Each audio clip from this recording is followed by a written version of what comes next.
Like your brain wants you to rest well. But if I'm sending my brain all these... What does that look like for a child ideally? Excellent question. So the first thing is the timing. Consistent timing. Same time every day, right? As much as possible, like within a half an hour. So if one day they're sleeping at 8 and one day at 11 p.m., one day at 6, that just messes up the whole circadian rhythm, right? So we have a circadian rhythm that it wants to help you get rest. Like your brain wants you to rest well. But if I'm sending my brain all these inconsistent signals, this unpredictable routine where it's like, I don't know when to help you go to sleep because every day you're going to sleep at a different time. Yes. It really messes with its ability to help us. And it'll just stay wired because it's like, are you supposed to be awake? Especially with our screens. It thinks it's still daytime. We're not producing melatonin as much, which is our sleep hormone. So if I'm on screens right up until I sleep, my brain's like, you're so overstimulated that you can't wind down. Especially with kids. They're watching or if they're on their devices. And then we're like, hey, switch it off and turn off the lights and sleep. Even if they sleep, their sleep quality, like their brain affected, is still very, right? Yeah, I can imagine, right? So that's why I always say there has to be a calming routine. So the timing and looking at the hours of sleep. So there's all these ranges. You can find them online, but for children 10 and under, I think it's between 10 to 11 hours of sleep a night that they need in order to function at their most optimal.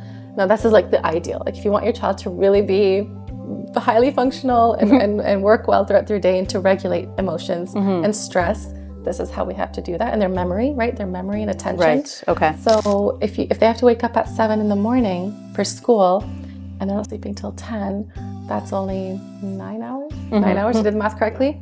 So we've robbed them of an hour or two that they need, right? And so we need to, if they have to wake up at 7, then they have to be in bed by 9. Like asleep. Like we start the bedtime routine at 8, for example, or 7:30. Okay. I'm always I'm a huge advocate of early bedtimes for kids because then it also gives the parents time for you to unwind and you're not spending 2-3 hours trying to put your child to sleep when we've missed that window because they do have a window and it's usually and this is again very general. There's obviously differences in kids, but if we miss that window, which is between usually 7:30 to 8:30, they get a whole new burst of energy after that. And then we're kind of shooting ourselves in the foot. So I would say try your best. I know it's hard with extracurriculars and stuff to get home and dinner time and all of that. Yeah. But prioritizing sleep will be the best thing you do for your entire family.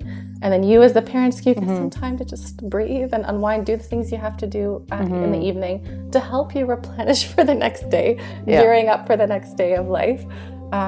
So that's where that sleep hygiene, the consistent time, reducing screens before bed, even dimming the lights in your home. Because I'm telling parents, you're trying to get their brain to understand it's bedtime, it's sleep time. And then just something quiet, reading. Some kids like to journal, a brain dump, where especially for kids with ADHD that have a lot of thoughts or anxiety, have a notebook where they get to draw or write out a lot of the things that are worrying them. And then just, a consistent, like they do Quran or you read them a book, or you just have that little bit of, you're basically giving them a burst of connection because they're about to separate from you. Sleep is a separation, which a lot of children will resist. So if you give them that burst of that connection, you snuggle, you read a book together, read them Quran, you're sending them off to sleep in a much better state. Oh, that's beautiful.